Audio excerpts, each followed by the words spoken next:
Mateus capítulo 5, versículo 6.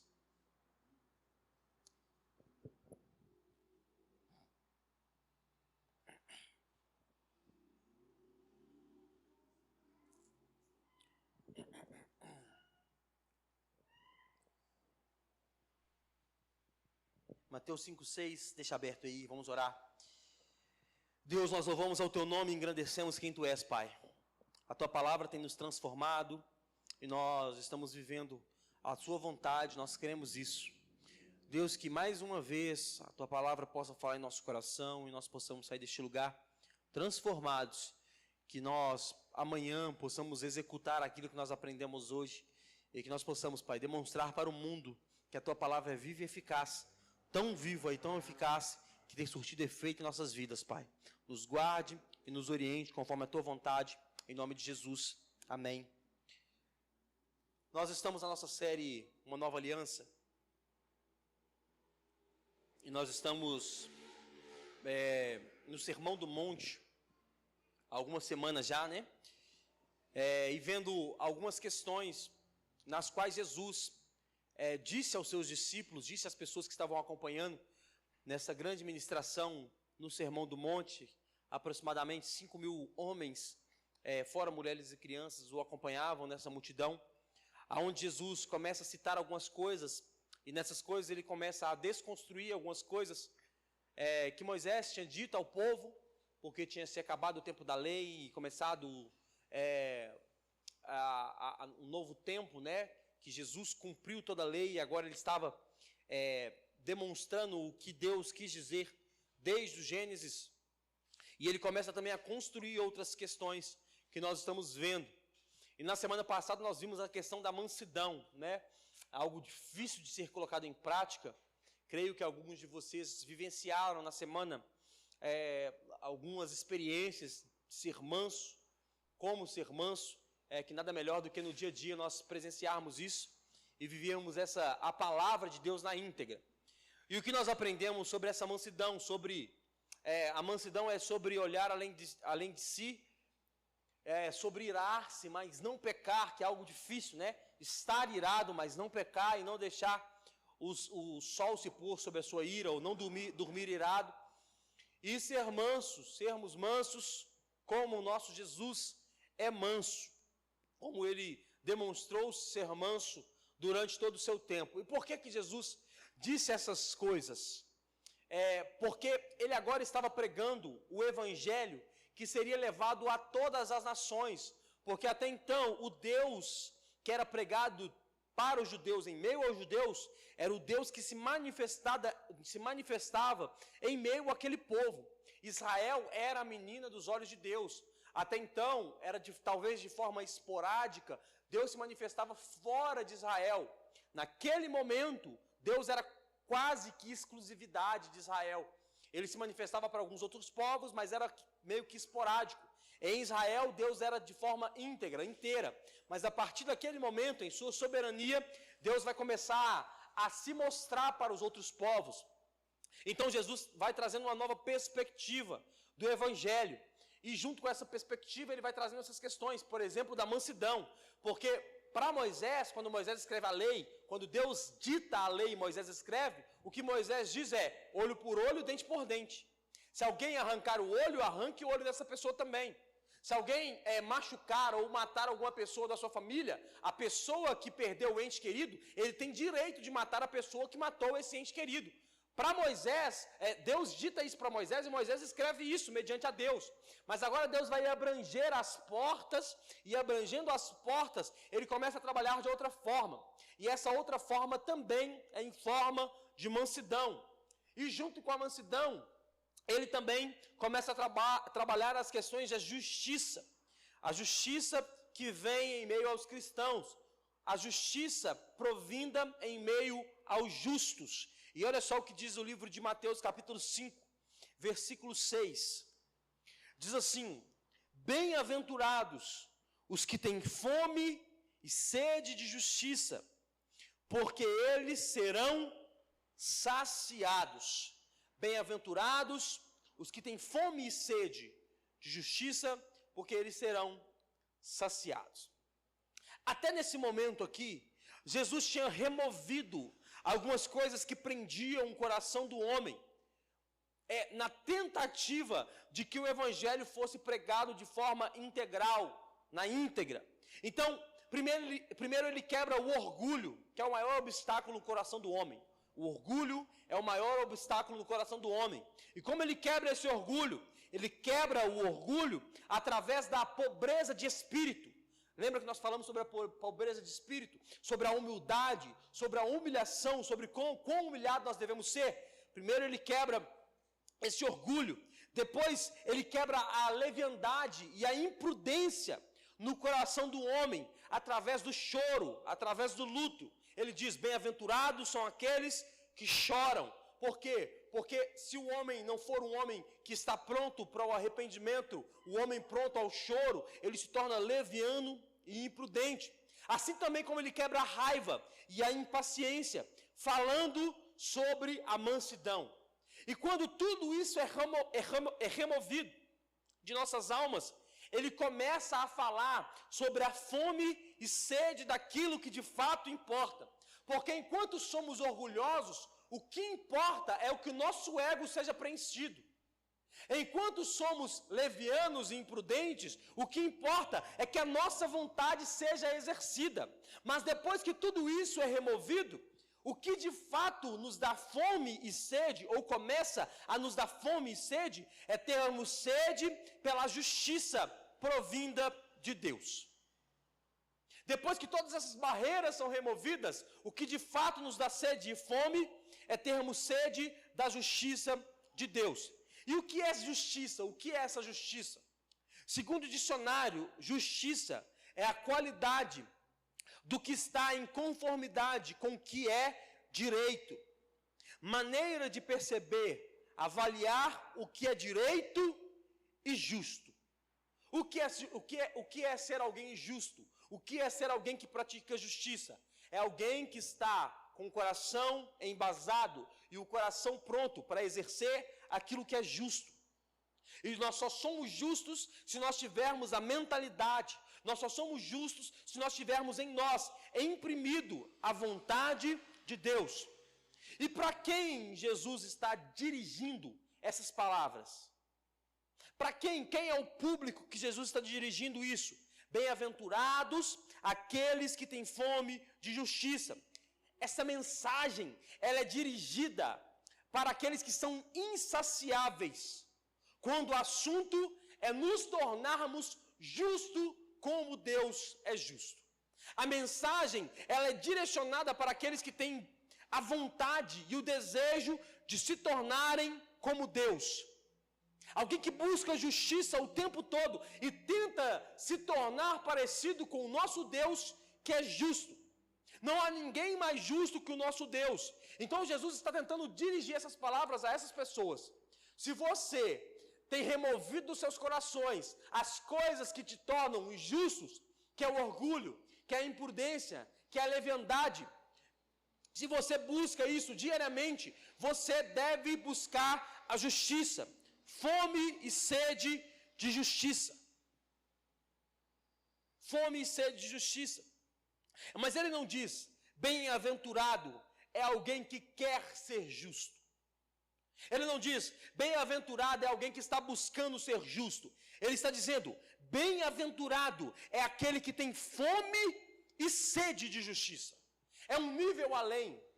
Porque alguém que só quer ser justo, ele pode desistir no meio do caminho. Eu só quero ser justo. Mas alguém que só quer ser, ele pode desistir no meio do caminho. Alguém que só deseja ser, ele pode desistir no meio do caminho. Mas alguém que tem fome e sede de justiça, ele não vai desistir. Por que Jesus usa essa ilustração de fome e sede? Porque são as duas maiores necessidades do homem. Ele diz, bem-aventurado é o homem que tem fome e sede, porque são as duas maiores necessidades fisiológicas de um homem. Um homem que está com fome e sede, essas necessidades não passam só se o tempo passar. Se você está com fome, se passar o tempo, a sua fome só aumenta, ela não diminui. Se você está com sede, se passar um tempo, a sua sede só aumenta, ela não diminui. Então, uma coisa, irmão, uma ilustração breve, uma coisa é eu ter vontade de comer um lanche no final da noite. Uma coisa é eu ter vontade de comer, sei lá, tomar um açaí, sair da igreja e tomar um açaí no final da noite. Essa vontade, se eu não tomar o açaí, ela vai passar. Outra coisa é eu ter fome, porque eu fiquei sem comer o dia inteiro. Se eu não comer no final do dia, essa fome no outro dia só vai aumentar. Jesus usa essa ilustração por causa disso. Ele diz: bem-aventurados os que têm fome e sede de justiça. Bem-aventurados aqueles que são insaciáveis. Essa vontade ávida de justiça. E se essa vontade não for saciada, ou se ele não comer, ou se ele não beber, o que resta é só a morte. Alguém que não come e não bebe, morre. Nós não temos muito isso em nossa região, mas se nós formos mais para o nordeste do Brasil, ou se nós formos mais para as regiões da África, que tem isso mais em notoriedade, a fome mata milhares de pessoas por dia. E as crianças, por exemplo, que morrem, as pessoas que morrem de fome, elas não morrem de fome porque têm uma vontade de comer algo diferente. Você talvez está com vontade de comer algo diferente, e se você não tem dinheiro para comprar esse algo diferente, tudo bem, você chega em casa, come outra coisa, a fome vai passar, no outro dia você acorda com vontade de comer outra coisa diferente. Mas as pessoas que morrem de fome, elas não morrem de fome porque têm uma vontade. É porque a fome não passa se eu não matá-la. A sede não passa se eu não matar essa sede. Então Jesus enfatiza, aquele que tem fome e sede, ou seja, se isso não for suprido, ele morre. Se a justiça não for suprida, essa pessoa vai morrer, porque ela não conseguiu nem comer, nem beber. E olha só, alguém que está com fome e sede, tratando de algo fisiológico, se a pessoa está com fome e sede, se você chegar nessa pessoa e disser: eu te dou toda a riqueza do mundo, mas você tem que escolher.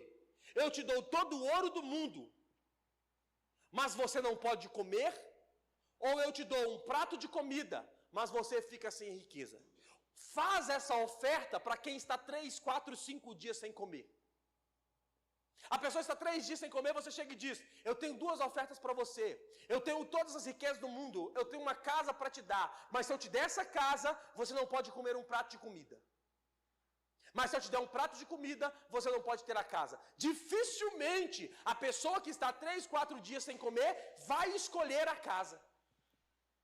Porque ela está com fome, ela quer matar a fome de qualquer forma. Ela tem um desejo de matar aquela fome. E assim, eu não sei se já aconteceu com você, mas quando você está com muita fome, você fica até, às vezes, de uma maneira de dizer, você se torna cego. O raciocínio não começa a ser normal mais. Porque se você passou o dia inteiro sem comer, no final do dia o seu raciocínio não é mais o mesmo. Se você passar 2, 3 dias sem beber uma água, no passar de 2, 3 dias, o seu raciocínio não é mais o mesmo, porque você está com fome e sede. É para esse público que Jesus está direcionando. Ele não está direcionando a mensagem para a pessoa que só tem vontade de ter justiça, mas para a pessoa que tem fome e sede. E enquanto essa fome e sede não ser saciada, ela não vai parar de pedir. E por que ele usa essa ilustração também? Porque quem tem fome e sede hoje, ele pode matar essa fome e sede hoje, mas amanhã essa fome e sede vai voltar novamente. E aí ele vai voltar a ter fome e sede de justiça. Então Jesus usa algo que é de extrema necessidade do homem, ter fome e sede de justiça. Mas vamos lá, preste atenção. Quais são as pseudo-justiça que tem nos dado fome nos dias de hoje? E quando eu digo pseudo, eu quero dizer mentiras, mentirosas. Quais são as justiças mentirosas, as justiças enganadoras que têm levado a nossa fome e sede nos dias de hoje? E aqui eu não estou direcionando para vocês, mas talvez alguma coisa aqui possa te pegar, como no momento que eu estava escrevendo a mensagem, escrevendo o sermão, algumas coisas me pegaram. Quais são essas pseudo-justiças, essas falsas justiças que estão levando nossa fome e sede? A primeira falsa justiça que está levando nossa fome e sede é a vingança pessoal. Preste atenção. Isso tem levado a nossa fome e sede. Por quê? Ter fome e sede de justiça não quer dizer uma vingança pessoal. Por muitas vezes estamos querendo nos vingar de alguém e usamos o evangelho para tentar nos vingar dessas pessoas. Usamos Deus para tentar vingar dessas pessoas. A oração que diz: Deus que me perdoe, mas fulano de tal podia morrer. Deus que me perdoe, mas alguma coisa ruim poderia acontecer com essa pessoa. Isso não é fome e sede de justiça. Isso é vingança pessoal. No meio gospel tem até músicas, né, que tratam isso. Tem até músicas que dizem que vai chegar um dia que Deus vai me honrar, e aí eu vou estar no palco e você vai estar na plateia me assistindo. Isso não é justiça. Isso é vingança pessoal. Isso é uma pseudo-justiça. Deus está trabalhando por mim, você vai ver. Eles usam algumas frases, né, no meio neopentecostal principalmente. Não toque no ungido do Senhor. Se você tocar no ungido do Senhor, você vai ver. Você está mexendo com alguém que foi escolhido por Deus, e você vai ver o que vai acontecer com você. Isso não é justiça de Deus, isso é vingança pessoal. E Deus não trabalha com quem trabalha com a própria justiça. Deus não trabalha com pessoas que estão com o coração cheio de vingança. Então essa justiça, esse tipo de, abre aspas, justiça não pode haver em nosso coração. Nós não podemos cantar esse tipo de música até, irmãos. Preste muita atenção nisso. Até esse tipo de música. Nós estamos vivendo um tempo onde as músicas são tão antropocêntricas, são de encontro ao coração do homem, que você vai estar bem, enquanto fulano vai estar mal.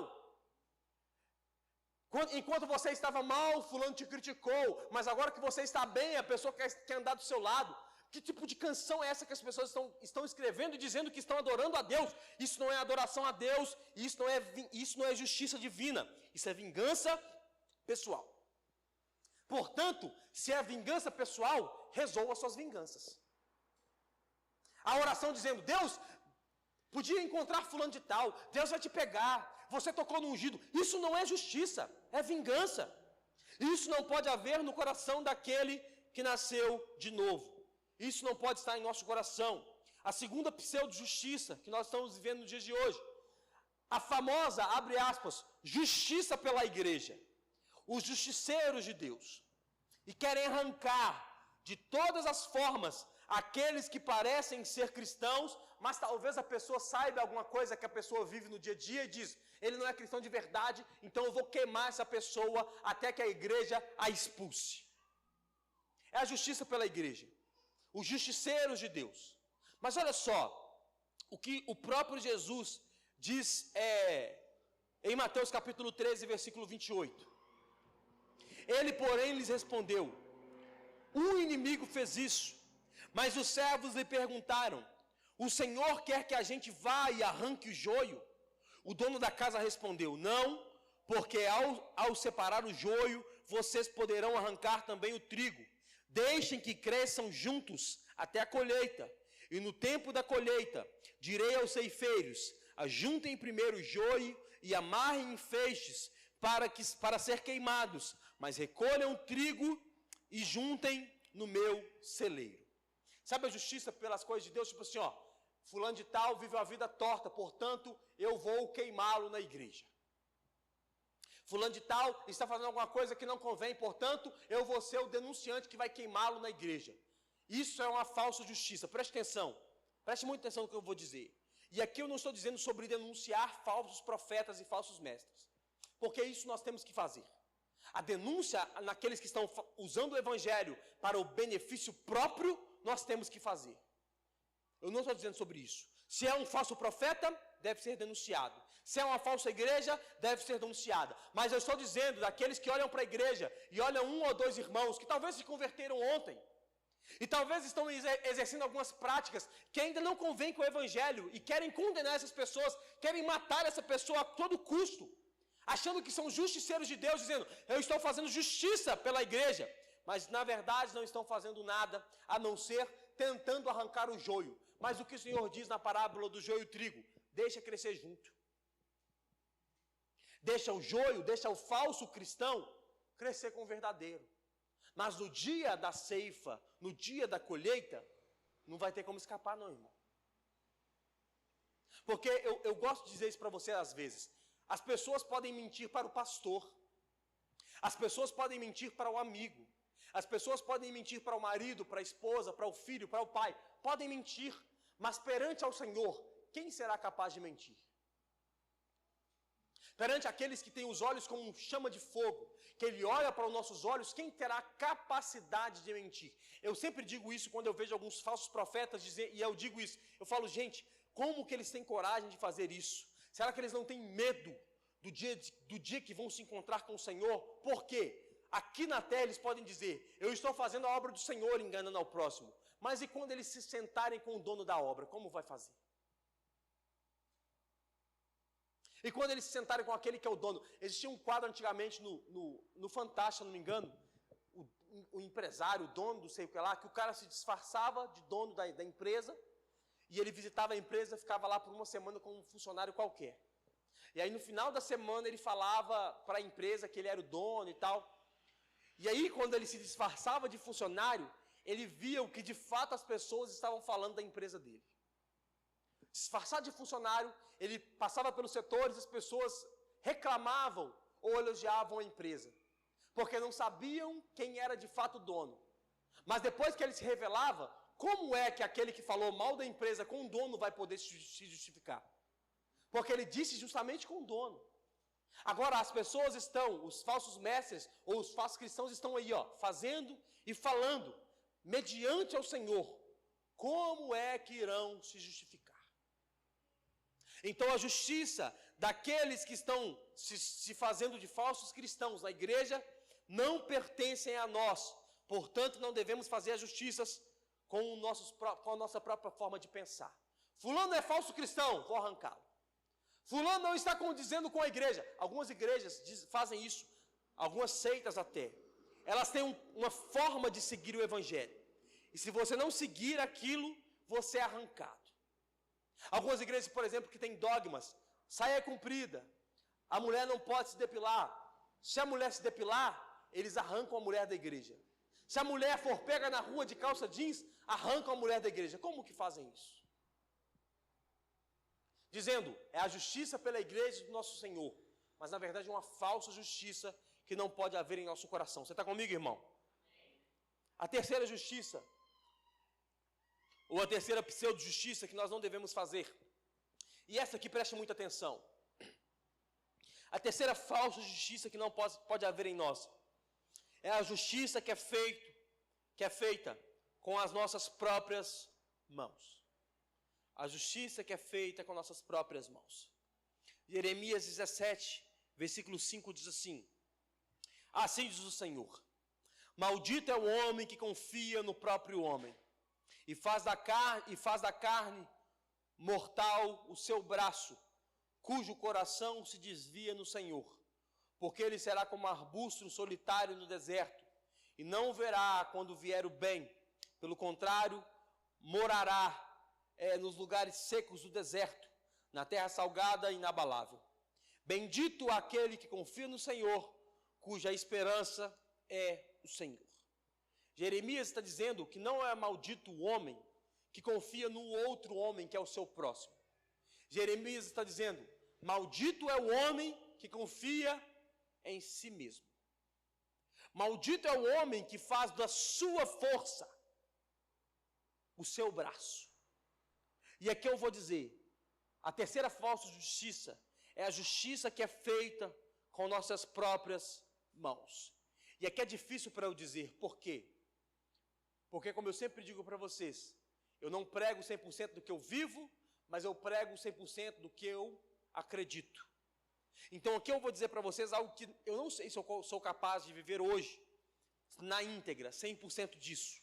Mas por mais que seja difícil falar sobre isso, nós não devemos de forma alguma fazer justiça com nossas próprias mãos. Por pior que seja a situação, por pior que seja o problema, nós como servos de Deus devemos evitar fazer justiça com nossas próprias mãos. Como eu digo, é difícil fazer isso.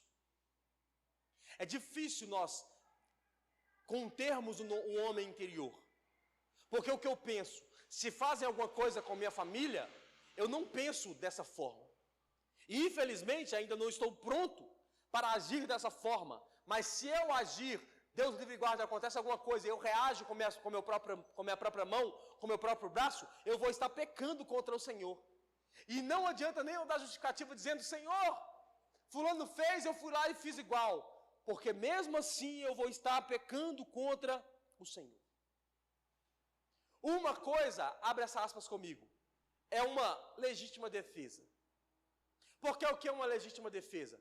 É eu tentar controlar o ato de alguém contra mim ou contra outra pessoa.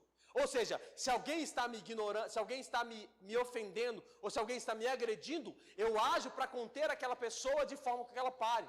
Ou se alguém está agredindo outra pessoa, eu ajo para que essa pessoa que está agredindo pare essa agressão, até o momento dela parar. Quando ela parou, eu também paro. Então, por exemplo, um profissional da polícia, como eu gosto de usar esse exemplo, no seu ato de trabalho, e uma pessoa está agredindo outra, ela manda parar 1, 2, 3 vezes, a pessoa não para, e vá agir para matar ou para tirar a vida daquela outra pessoa, o policial age para conter aquela outra pessoa. E se ele atirar e a pessoa vier a óbito, ele está agindo em legítima defesa, portanto não pecou. Se alguém está agredindo a você ou outra pessoa, e você age até essa pessoa parar, e às vezes agiu para essa pessoa parar, e veio ocasionar a morte, só até a pessoa parar, é legítima defesa. Mas outra coisa é, alguém fez alguma coisa com alguém lá fora, a pessoa chegou em casa e me contou, e aí depois que ela me contou, eu vou lá resolver da minha forma. E eu vou lá agredir a outra pessoa, porque a pessoa que me contou foi agredida. Isso é justiça com as próprias mãos. Nós estaremos pecando.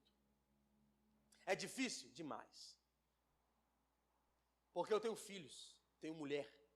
E se acontecer alguma coisa com os filhos, com a mulher, a minha mente vai pensar logo em ir lá e tentar resolver a questão. Mas se eu fizer isso, eu estou pecando. Então a justiça com as próprias mãos, ela deve ser evitada por aquele que nasceu de novo.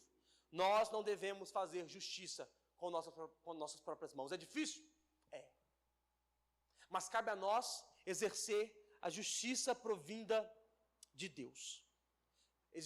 Houve um caso essa semana passada de uma mãe que estava num tribunal. E aí o filho dela morreu, e aí o juiz estava falando com ela algumas coisas, aí ela se exaltou com o juiz, porque o juiz não estava ouvindo.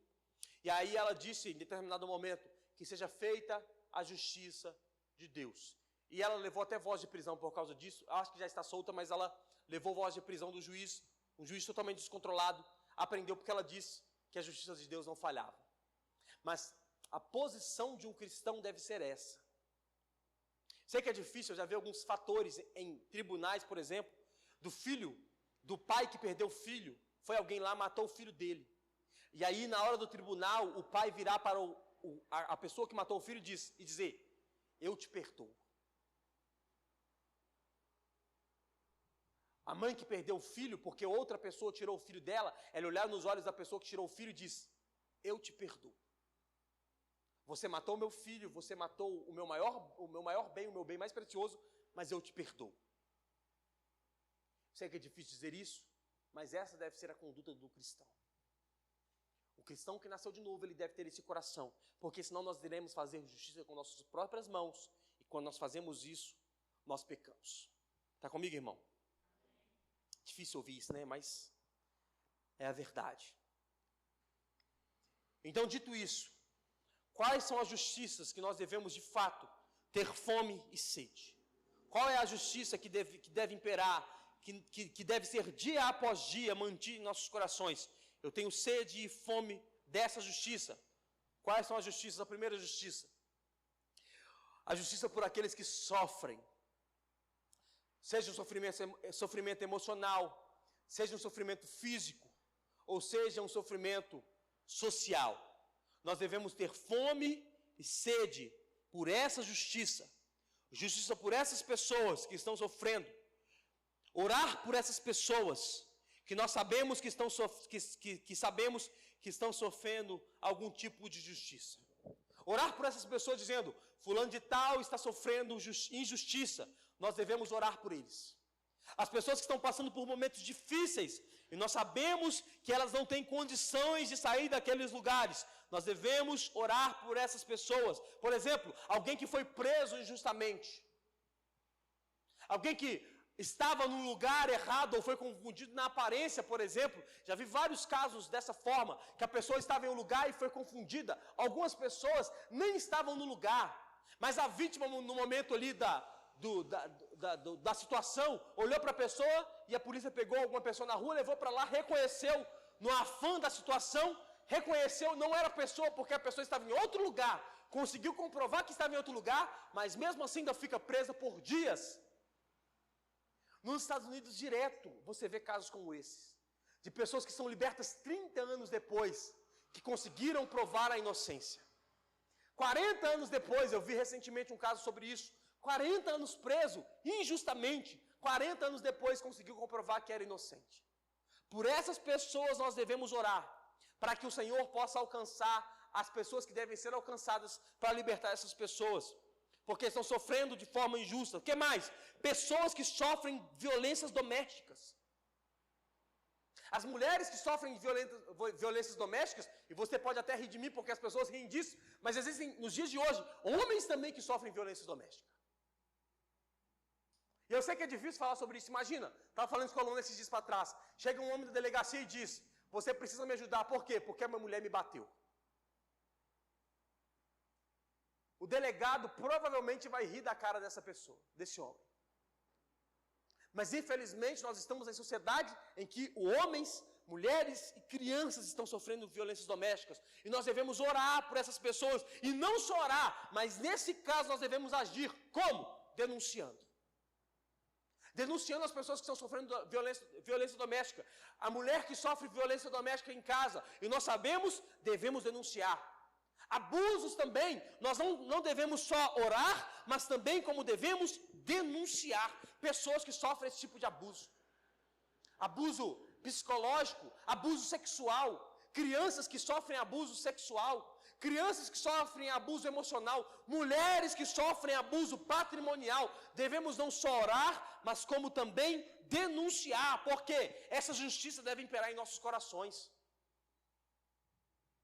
Não fazer justiça com as próprias mãos, a não ser que seja em flagrante, ir lá e tirar a pessoa, mas devemos orar, e se nós sabemos a notícia, devemos denunciar essas pessoas, para que as pessoas possam responder judicialmente e perante a Deus aquilo que estão fazendo. Nós devemos agir mediante essas causas. O que mais também? Devemos agir e ter sede de justiça social, pessoas que estão passando necessidades, como fome, como sede, como frio, falta de um teto. Isso deve haver em nossos corações. Preste atenção, nós não somos socialistas. Nós não temos uma mensagem socialista dizendo, nós temos que pegar tudo e repartir, isso é conversa. Mas outra coisa uma coisa é isso, outra coisa é nós cruzarmos os braços, vendo com que as pessoas estão passando necessidade.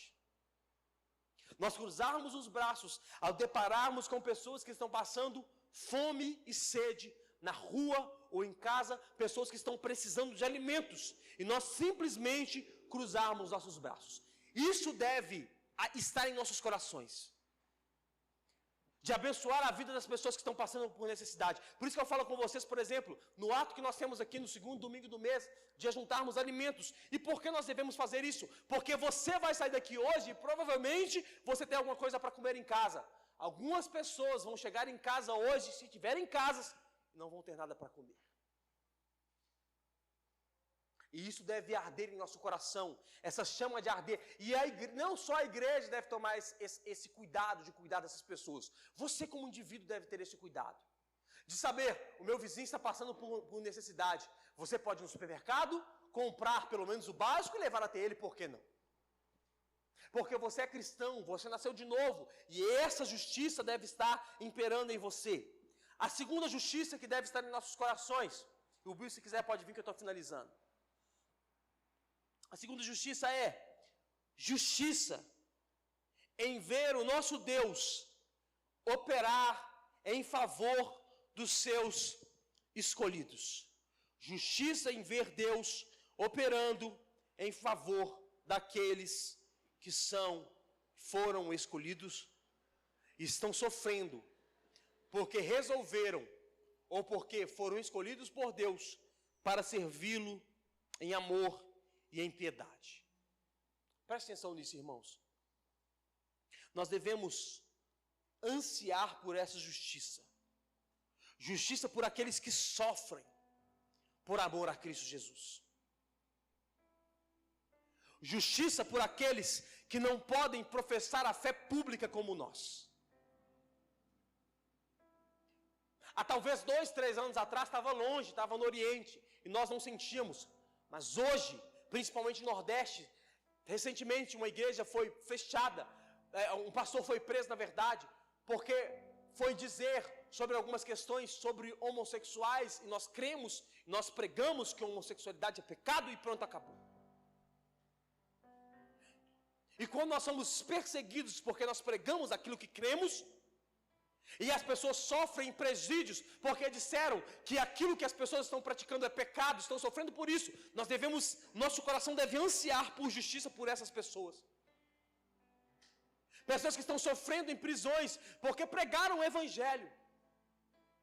Eu gosto de frisar para vocês, agora, exatamente agora, no Oriente Médio, morrem mais pessoas, agora, diariamente, do que na época em que morriam nos primeiros séculos da igreja cristã. Nos 3 primeiros séculos, as pessoas morriam porque professavam o nome de Jesus e morriam pessoas em massa. Mas agora, no século 21, diariamente morrem mais pessoas que morriam no Império Romano. Pessoas são decapitadas, pessoas são presas, pessoas recebem um passaporte dizendo é cristão, portanto, tudo por último, fica para essas pessoas. Alguns lugares, como por exemplo China, onde o evangelho é proibido, as pessoas sucumbem debaixo de lugares. Uma igreja totalmente clandestina, porque não pode funcionar de forma pública, não podem cultuar de forma pública, porque se foram pegos, vão ser presos e vão morrer alguns deles por causa disso. Pessoas sofrem por causa do amor de Jesus. E aí o nosso coração deve ansiar por essa justiça, a nossa oração deve alcançar essas pessoas. A igreja perseguida, a nossa oração deve alcançar pessoas que morrem por causa do amor de Deus, ou que morreram por causa do amor de Deus. Olha só o que diz Apocalipse capítulo 6, versículo 9. Quando o Cordeiro quebrou o 5º selo, vi debaixo do altar as almas daqueles que tinham sido mortos por causa da palavra de Deus e por causa do testemunho que deram. Olha só, não morreram porque fizeram nada de mal, morreram porque deram testemunho da palavra de Deus. Clamavam com forte voz dizendo: até quando, ó soberano Senhor, santo e verdadeiro, não julgas, nem vingas o nosso sangue dos que habitam sobre a terra? Ou seja, até quando vai permitir que aqueles que nos mataram sigam ilesos? Aí no versículo 11, diz assim: então a cada um deles foi dada uma veste branca, e lhes foi pedido que repousassem ainda por pouco tempo, até que também se completassem o número dos seus conservos e seus irmãos, que iam ser mortos como eles tinham sido. Isso aqui, irmão, é João vendo, porque Apocalipse é a visão de João, e João está vendo pessoas mortas por causa do amor de Jesus, e ele está vendo, e essas pessoas estão gritando: até quando aqueles que nos mataram vão prevalecer? E nos céus uma voz diz: acalmem e repousem, porque ainda não é o momento, outros vão morrer por causa da mesma causa. Mas a mesma vontade, o mesmo desejo daqueles que já estavam mortos, é o desejo que deve consumir o nosso coração, nos revoltar, porque pessoas estão sendo mortas diariamente em amor e em favor de Cristo. Vai acontecer? Vai acontecer. Tem que acontecer? Tem que acontecer, porque é bíblico. Mas nós não devemos estar com o nosso coração na inércia em relação a isso. Devemos orar pedindo a Deus justiça por aqueles que estão matando nossos irmãos agora. Devemos orar a Deus pedindo a Deus justiça por aqueles que estão sendo mortos, sendo presos e crucificados por amor de Jesus. Sabemos que os ímpios sofrerão porque estão fazendo isso? Sabemos. Mas isso não deve impedir a nossa oração. Que aqueles que estão atormentando nossos irmãos recebam de Deus a devida justiça.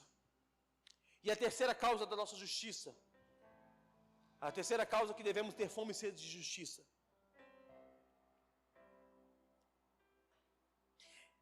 é que nós devemos ter essa fome de justiça até que o justo juiz comece a governar sobre nós. Jesus diz: bem-aventurados que têm fome e sede de justiça, porque eles serão saciados. Quando eles serão saciados? Quando o justo juiz começar a governar sobre nós. Salmo 103:6 diz: o Senhor faz justiça e defende os oprimidos. Salmos 11:7 diz: pois o Senhor é justo e ama a justiça, os retos verão a sua face. Apocalipse 19:15 diz: da sua boca sai uma espada afiada, para com ela ferir as nações. Ele mesmo as regerá com cetro de fogo, de ferro, e ele mesmo é o que pisa o lagar do vinho, do furor da ira de Deus, o Todo-Poderoso. Então seu coração deve arder em fome e sede de justiça até que você seja saciado. E quando você será saciado? Quando o justo juiz começar a governar sobre nós. E quando será isso? Quando nosso Senhor voltar em glória e começar a exercer aquilo que Ele disse que ia exercer, que é o justo juízo. Em Cristo não há injustiça. Enquanto estivermos na terra, vai haver injustiça sobre nós. Enquanto estivermos na terra e os juízos humanos continuarem governando sobre nós, haverá injustiça. Nós devemos orar para que não aconteçam? Sim, mas porque são homens governando, haverá injustiça. Que vão acontecer comigo, com você talvez no trabalho. Com as pessoas que estão pregando o Evangelho só porque estão pregando o Evangelho. Com pessoas que estão sofrendo diariamente, acontecerão essas injustiças? Sim. Mas o dia que Jesus começar a governar sobre nós, toda a injustiça se findará. Então não espere justiça nessa terra. Ore para que aconteça, mas sabendo que nós estamos esperando o justo juiz reinar sobre nós. E no dia que ele começar a reinar, aí sim, a injustiça não nos alcançará mais. Porque o Senhor é justo e reto e governará sobre nós de forma justa. Amém? Fique de pé no seu lugar.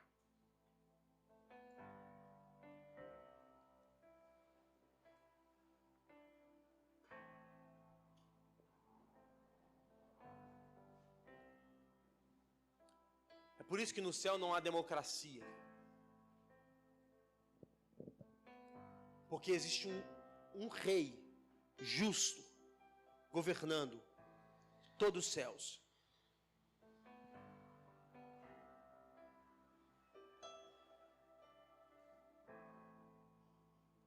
E é por causa desse Deus justo, e a nossa esperança está nesse Deus justo, é que nós estamos aqui essa noite, aguardando com que essa justiça se manifeste sobre nós, e que um dia nós possamos estar com Ele, olhando para todas as coisas, para todas as pessoas que foram salvas, estarão habitando com Ele, olhando para isso e dizendo: é por causa desse rei justo que nós passamos tantas injustiças na terra. E talvez, isso é uma palavra mais pastoral, você esteja vivendo alguma injustiça nos dias de hoje, em qualquer área da sua vida. E talvez você não saiba como agir mediante essa injustiça. A notícia que eu tenho para te dar é essa. A má notícia é que, enquanto estivermos em terra e os homens estiverem governando, infelizmente haverá injustiça. Mas a boa notícia é que o nosso Senhor está vindo para nos buscar. E quando Ele se revelar, toda a injustiça se findará, porque Ele reinará sobre nós, com um braço de ferro e a justa justiça. Feche os olhos. Pai, nós louvamos ao Senhor e bendizemos ao Teu nome, Jesus. E aguardamos, Pai, o Senhor governar sobre nós. Aguardamos, Pai, a Sua justiça imperar sobre nós, Pai. Nós não queremos, Pai, viver uma falsa justiça. Nós não queremos fazer justiça com nossos próprios braços, Pai. Nós não queremos, Pai, fazer justiça da nossa própria forma. Mas nós queremos, Pai, viver a Sua justiça. Nós queremos, Pai, viver conforme a Tua vontade. Nós queremos, Pai, orar por aqueles que sofrem injustiça, mas esperar, Pai, com que o Senhor se manifeste nos céus e manifeste sobre nós, Pai, a Sua justiça. Governe sobre nós, Pai, com um cedro de ferro. Governe sobre nós, Pai, da forma que nós estamos aguardando. A nossa esperança é que o Senhor esteja sobre nós, é que o Senhor impere sobre nós, Pai, e que nós estejamos com o Senhor para todo sempre, vivendo de forma justa, vivendo, Pai, como o Senhor prometeu que nós viveríamos, sem choro, sem lágrima, sem ranger de dentes, porque o Senhor vai governar, Pai, e o Senhor é justo para com os seus. Nós louvamos ao Seu nome, Pai, e bendizemos quem Tu és, em nome de Jesus, amém. E se você pode, aplauda o Senhor nessa noite.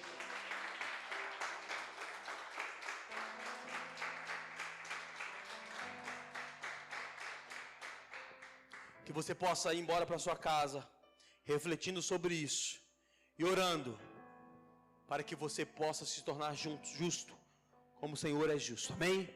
Mão direita no peito, a esquerda para frente. Que o grande amor de Deus Pai, a graça de Deus Filho e as duas consolações do Espírito Santo sejam conosco, não só hoje, mas para todos sempre. Para todos sempre. Dê um abraço a essa pessoa que está ao seu lado e vão em paz, em nome